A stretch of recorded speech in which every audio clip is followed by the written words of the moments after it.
انشاءاللہ Pakistan Peoples party بھرپور اس ضلع میں الیکشن میں حصہ لے گی۔ اس میں دو باتیں تو بالکل کلیئر ہیں کہ ہم دو قومی اسمبلی کے حلقے میں 14 اور 15 پہ ہم الیکشن کریں گے۔ اس کے علاوہ تمام صوبائی حلقوں پہ ہم نے اپنے امیدوار کھڑے کر دیے، اور جو اس ضلع کے مسائل ہیں مختلف ڈائنامکس ہے۔ اب آپ صرف یہ دیکھیں کہ اب NA14 ہے، جس طرح ایک طرف آپ جب جاتے ہیں تو کاغان ویلی ہے،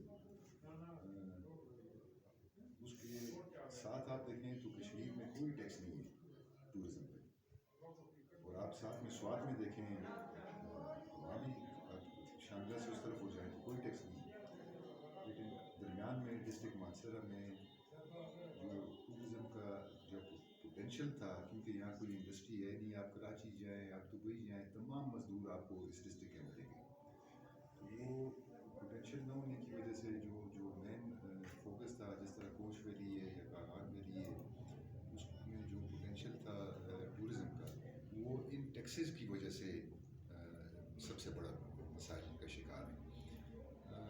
دوسرا، آپ روڈوں کی حالت دیکھ لیں تو وہ بھی میرا خیال ہے اس وقت آپ شروع کریں جب بالا کوٹ سے اوپر تو ناران تک جاتے ہوئے اللہ تعالیٰ کی یاد آ جاتی ہے، اور باقی جگہ آپ دیکھیں تو وہ سوات میں موٹر وے بن گئی، ہر جگہ سہولت بن گئی۔ اسی ڈسٹرکٹ میں پھر جب آپ مانسہرہ شہر یا اس کے ارد گرد جب آپ دیکھتے ہیں علاج کی سہولت، یہ جو ابھی تھوڑی بہت اویلیبل ہے، یہ بھی خدا کے فضل و کرم سے ہم نے اس وقت پیدا کی، لیکن جب تک ایک ضلع کے اندر میڈیکل کالج نہیں ہوتا، اس ضلع میں کبھی بھی علاج کی سہولت نہیں ہوتی، وہ کوئی بھی ضلع ہو پاکستان کہ جب آپ کے پاس پروفیسر موجود ہی نہیں ہوتے، تو اسی طرح مختلف مسائل جو ہیں وہ اس ضلع کے ہمارے لوکل سطح کے، پھر کچھ مسائل ہیں جو ملکی سطح پہ ہیں، جیسے آپ نے دیکھا کہ بین النظیر انکم سپورٹ پروگرام کا کارڈ شروع ہوا، انشاءاللہ پیپلز پارٹی کی گورنمنٹ آئی تو یہ آپ کو انشاءاللہ یہ انشور کیا گیا ہے پیپلز پارٹی کے منشور میں کہ وہ اس کو ڈبل کیا جائے گا اس ٹائپ کو۔ اسی طرح کسان کارڈ کا اجرا کیا جائے گا۔ ہم فرٹیلائزر کے جتنے کارخانے اربوں روپے ان کو دیتے ہیں، اربوں روپے، تو وہ اگر کاشتکار کی جیب میں چلے جائیں کہ بجائے اس کے کہ وہ اربوں روپے وہ انڈسٹریلسٹ کھا لے، تو وہ اگر کاشتکار کی جیب میں چلے جائیں تو وہ اپنے لیے سہولت اس کو مل جائے۔ اسی طرح کسان کارڈ کا اجرا ہوگا، اسی طرح انشاءاللہ مزدور کارڈ کا اجرا ہوگا، اسی طرح وہ نوجوان جو تعلیم سے فارغ ہوتا ہے اور جب تک اس کی ملازمت نہیں ہوتی اس کے لیے نوجوان کارڈ کا اجرا ہوگا۔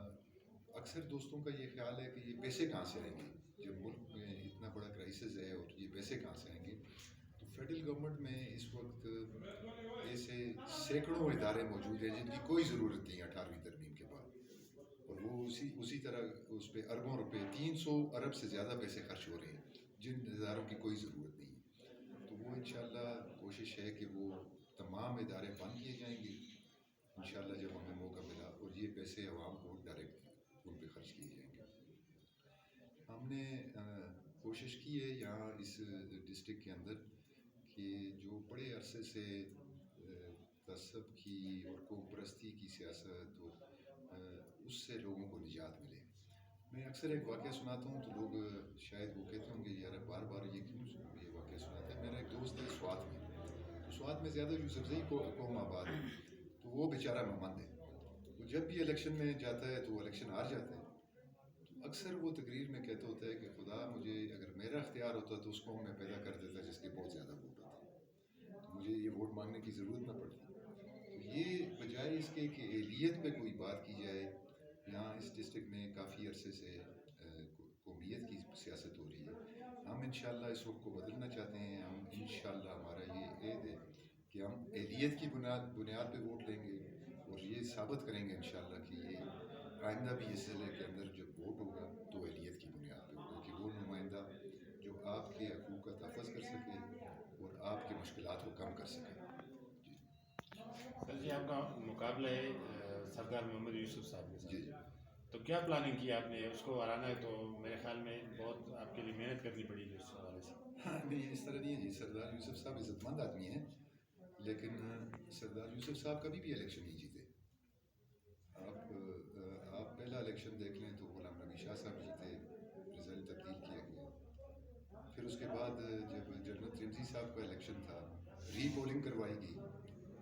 جب وہ الیکشن ہار گئے تو ری پولنگ کروائی گئی. لاسٹ الیکشن آپ دیکھ لیں تو وہ بھی الیکشن اس طرح, یہ کوئی اس طرح کی بات نہیں ہے جی. وہ ان کا اپنی پولیٹیکل پارٹی ہے, ہماری اپنی پولیٹیکل پارٹی ہے. انشاءاللہ ہمیں پوری امید ہے کہ لوگ اس دفعہ اہلیت کی بنیاد پہ ووٹ دیں گے. تو کیا آپ سمجھتے ہیں کہ اس دفعہ آزاد الیکشن ہوگا, کوئی مداخلت اس میں نہیں ہوگی؟ سردار یوسف کو جس طرح جتوائے گئے, جس طرح آپ کہہ رہے ہیں. امید ہے انشاءاللہ, ہم امید کرتے ہیں انشاءاللہ کہ الیکشن کمیشن پہ بھی ہمیں پورا بھروسہ ہے اور ہم امید کرتے ہیں انشاءاللہ کہ الیکشن جو ہے وہ فیئر ہوگا. اور ہم اپنا ایفرٹ بھی ضرور کریں گے جی کہ یہ الیکشن فیئر ہو. خان صاحب آپ نے ہمارے ضلع میں مسائل کی بات کی, پسماندگی کی بات کی, بہت سارے مسائل کا آپ نے ذکر کیا اور اس کے ساتھ آپ نے تعصب اور برادری کی بات کی. تو ہمیشہ یہ برادری جو ہے, جو سردار برادری ہے, وہ ہمیشہ اتحاد کرتی ہے تب جا کے وہ یہ سیٹیں حاصل کرتے ہیں. لیکن ہے کہ دیگر جو برادریاں ہیں, دیگر جو امیدوار ہیں, آپس میں تقسیم ہو جاتے ہیں اور اتنے تقسیم ہوتے ہیں کہ وہ سردار صاحب کو ان کے لیے ان کو شکست دینا مشکل ہو جاتا ہے. تو آپ نے ایسی کوئی کوشش شروع کی ہے یا ایسی کوئی امید ہے کہ آپ 1 to 1 مقابلے میں آئیں گے یا پھر آپ تقسیم ہوں گے؟ دیکھیں جی, پولیٹیکل پارٹی جو ہے نا اس میں مختلف لوگ ہوتے ہیں, مختلف سوچ ہوتی ہے. ابھی آپ پیپلز پارٹی کو دیکھیں تو کشمیر میں سردار گجر برادری کی سب سے